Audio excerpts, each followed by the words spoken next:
really excited to have you on the call tonight. So thank you for getting on. Thank you for having me. Okay. You guys probably all know Tobe. Something that you guys don't know about Tobe is that I feel like when Tobe and I got in contact, not December 2 months ago, but the December before that, literally my business changed.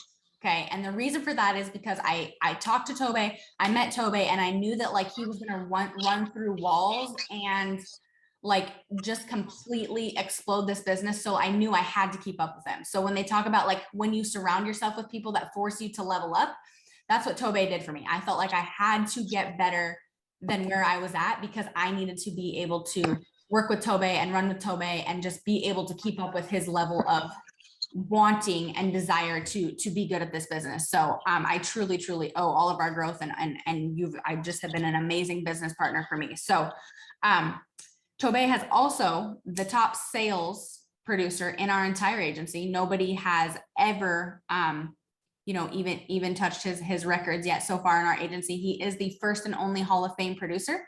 That's 400 families a year protected at least to come out of our agency. The first one to ever walk on stage as a Hall of Fame producer, as well as get his red jacket. So Tobe, for anybody who doesn't know who you are, which I can't imagine, can you give like a 30-second, maybe less than 30-second rundown? Of course. Thank you. Marissa, can you hear me okay perfectly? Yeah, I can hear you okay perfectly. That's bad English, but it works. It's all good. By the way, Tori just texted me asking me why I'm in a closet. So let me clarify. I'm not in a closet. Okay, let's just get that out the way. But no, it's been one hell of a year, I would say. I mean, December 16th, December 8th actually was one of our first conversations, Marissa.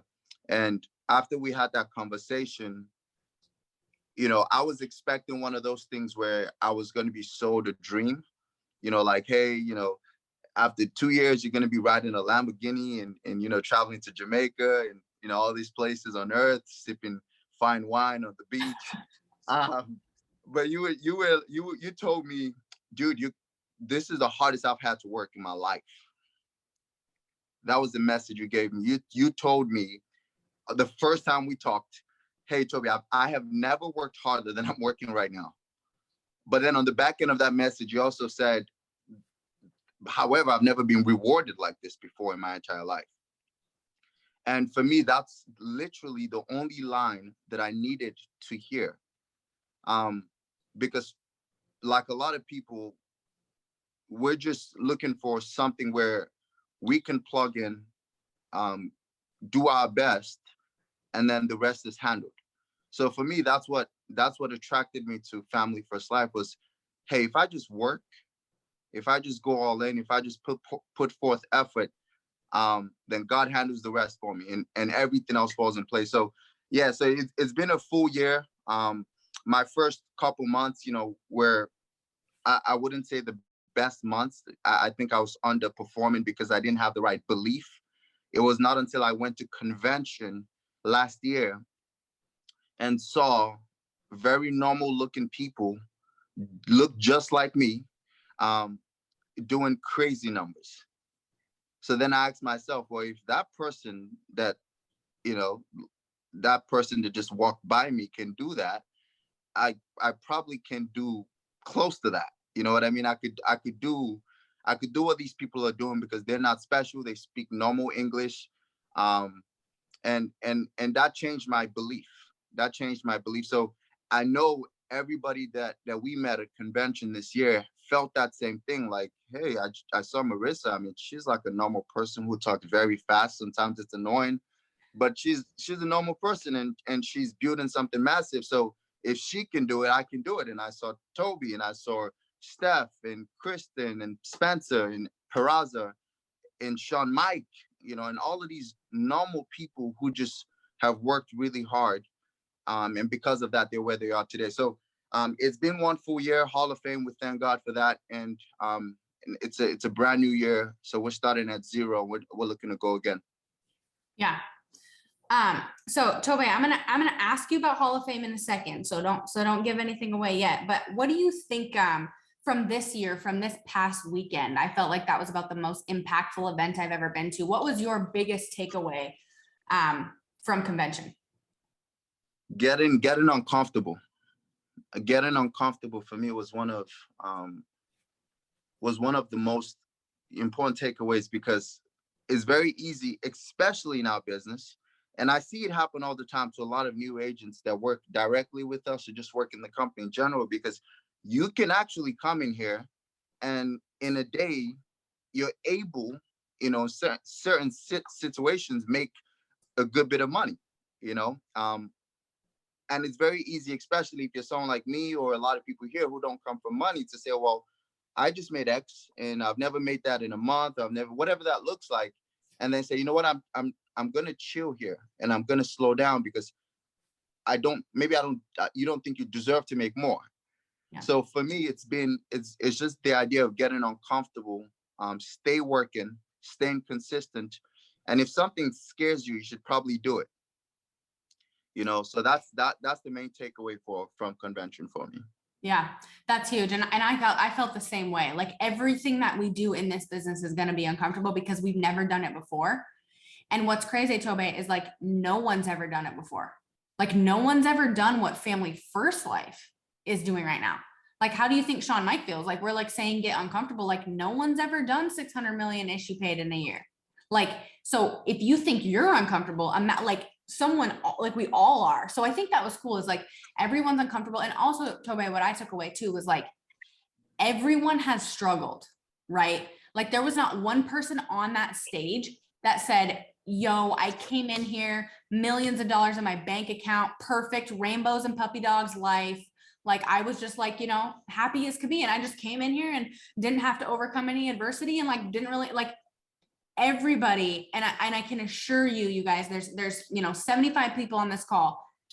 Whatever you think you're going through, like somebody at Family First Life has had it much, much worse and they have overcame it. So I think that was my perspective, is like, we always think we're having a bad day. Like when that guy, Austin Hatch spoke, like, he's like, I've only had 2 bad days in my life. He lost his whole family in 2 different plane crashes. And like, we're complaining about dialing the phone.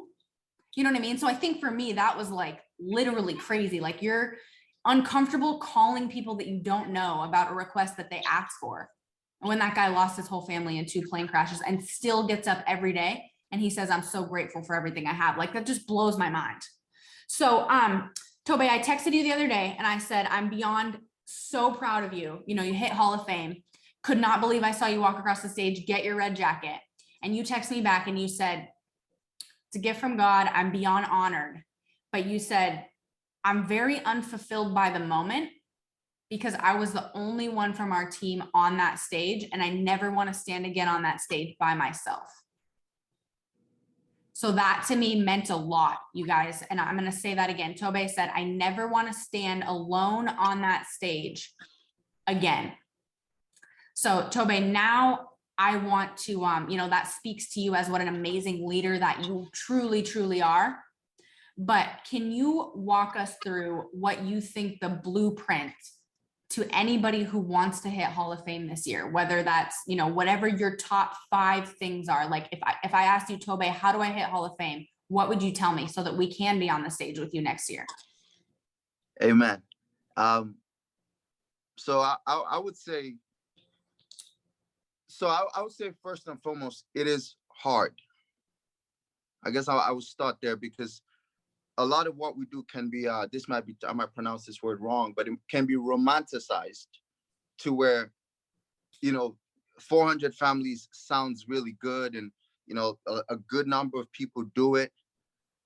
But the first thing I think you have to understand, it is hard work, start to finish, day to day, week to week, month to month, hard work.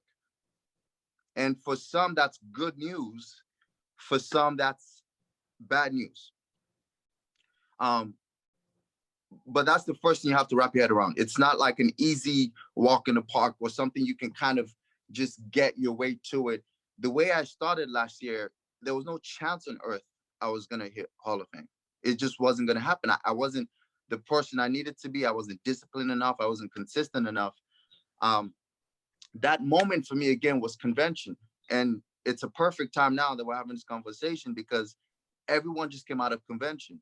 And even if you didn't make it there, you can feel the energy from a lot of people around you. You've been on Instagram, you've seen people post and express their gratitude for the opportunity. So first thing would be that it's complete hard work. So don't expect it to be easy, and get your head around the fact that you're going to have to dig deep and put in hours upon hours upon hours to get that thing done. Number two would be sacrifice. I sat down in February last year. I was sick for a little bit. So I sat down and I wrote down every single thing that could be a potential distraction for me. Everything. I mean, my mother's name was on that piece of paper. Love her to death. Greatest woman on earth. Love of my life. But her name was, my sister's name was on that piece of paper. Playing ball was on that piece. Going to the gym was on that piece of paper. Hanging out with the guys. So I encourage you guys to do something like that. And for some of you guys, it might be leave Tinder alone for a little bit. And that's fine. Look, I'm not judging you. That's okay too. But you have to write it down to say, what is actually distracting me? And when you write these things down, guys, you're going to see it's like, in the grand scheme of things, it's like, what am I even doing?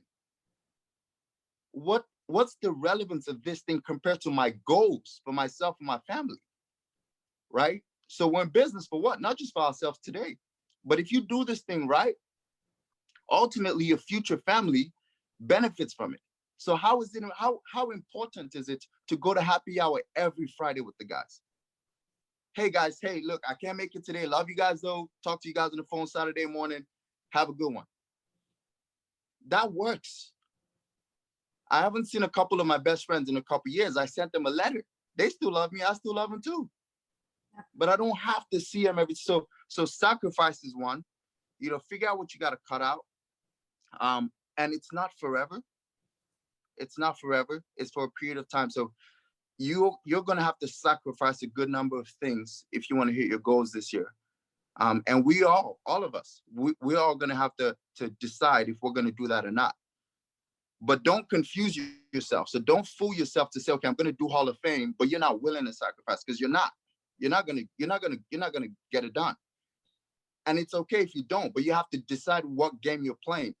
One of the hardest things I have experienced for me is when I see a new agent who has this big goal, like they want Hall of Fame, but then I look at what they're sacrificing and it doesn't make sense. So they have this internal struggle, like, why am I not hitting my goals? It's like, well, because you haven't decided to sacrifice the things you need to let go of yet, right? Be it normal stuff like happy hour, girls, guys, your family, like all of those things. You just have to decide at what point are you going to draw a line on that. So sacrifice 3 would be discipline. So discipline is doing what it is that you said you're going to do, regardless of how you feel like it.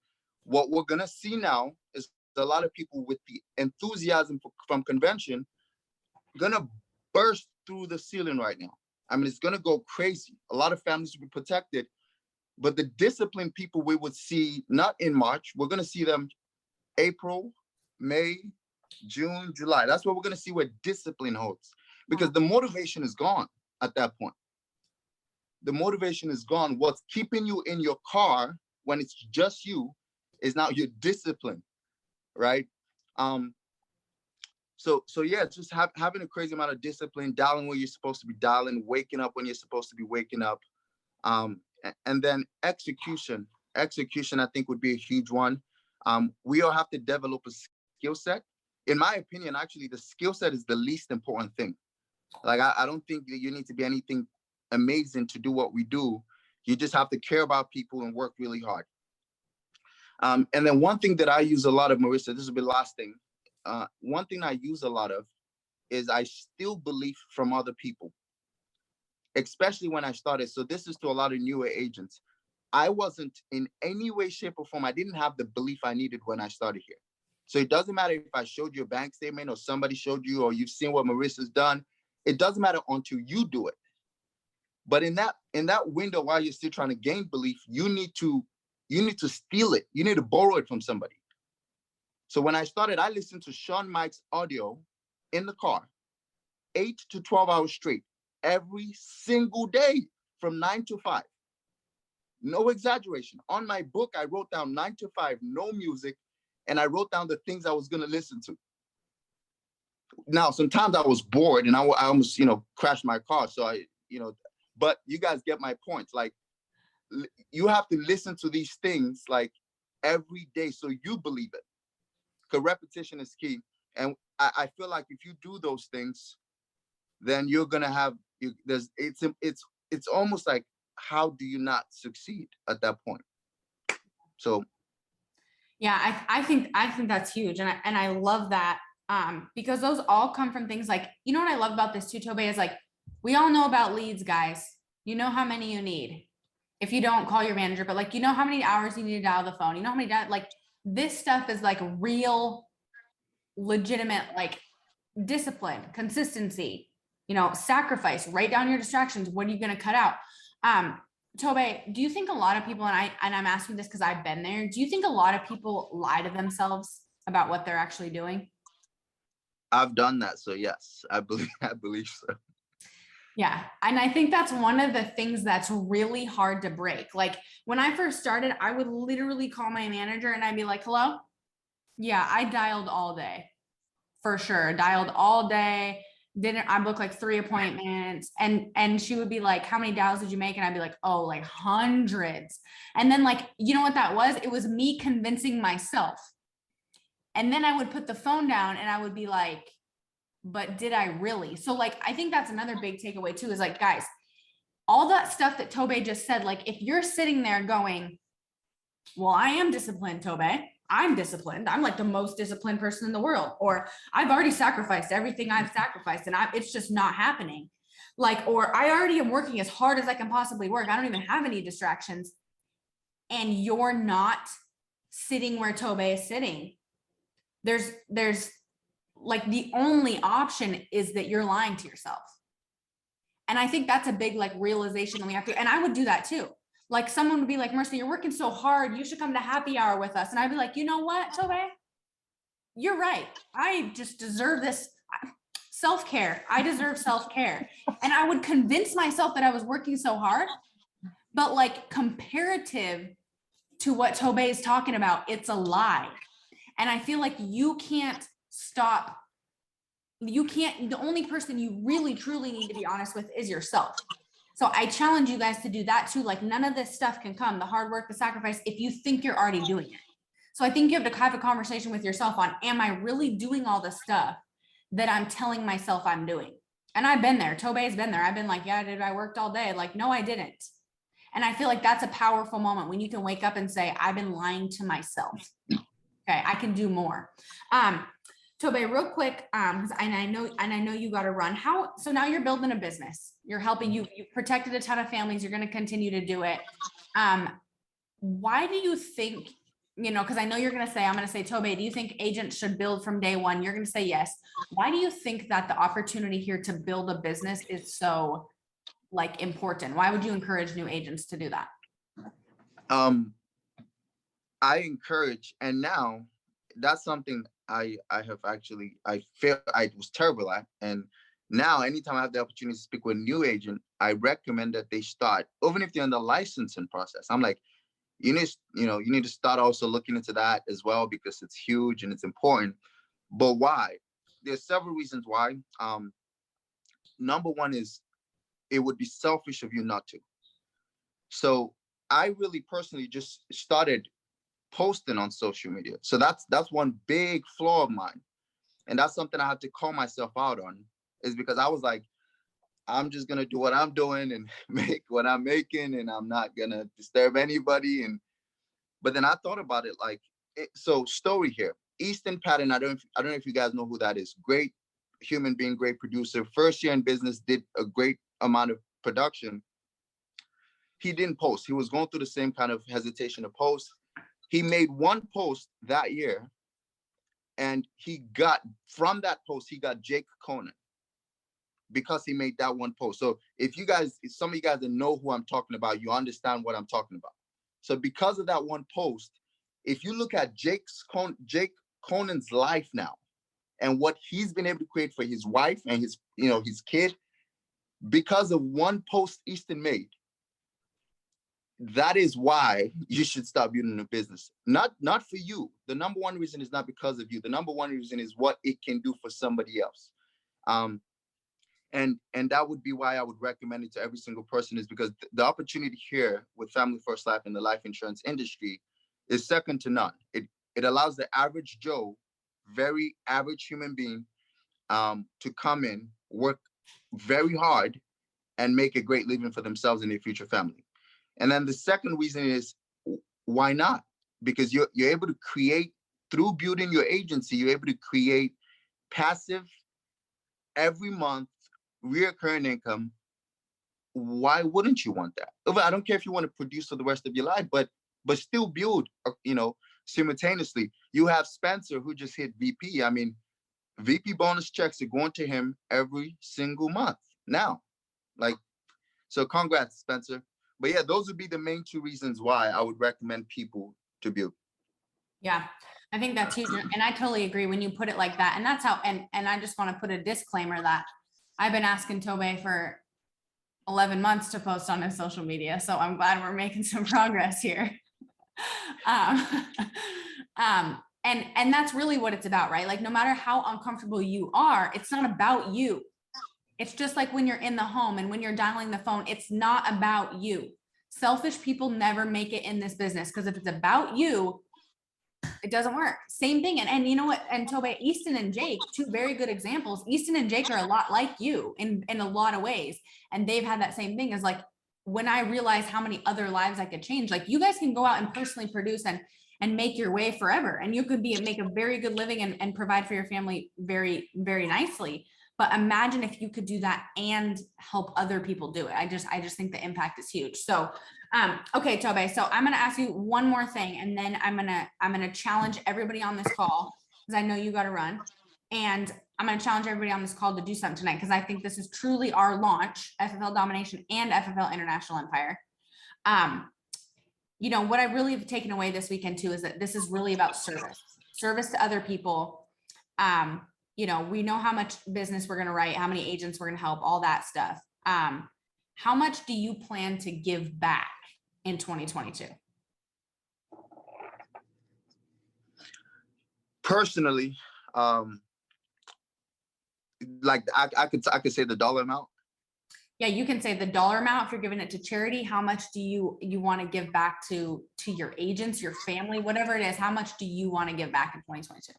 So outside giving back, pouring into the business in any way, shape, or form with agents or anything like that, and outside family and that side of it, my personal goal is 30,000 back to some sort of charity or homeless thing or anything like that. And reason it's 30,000 was because my first full year working outside. So when I came to America and I graduated from school, I worked at McDonald's and Walmart simultaneously. I was a fries guy, right? I did the fries. I picked up a few of those fries while I was working, so don't tell them.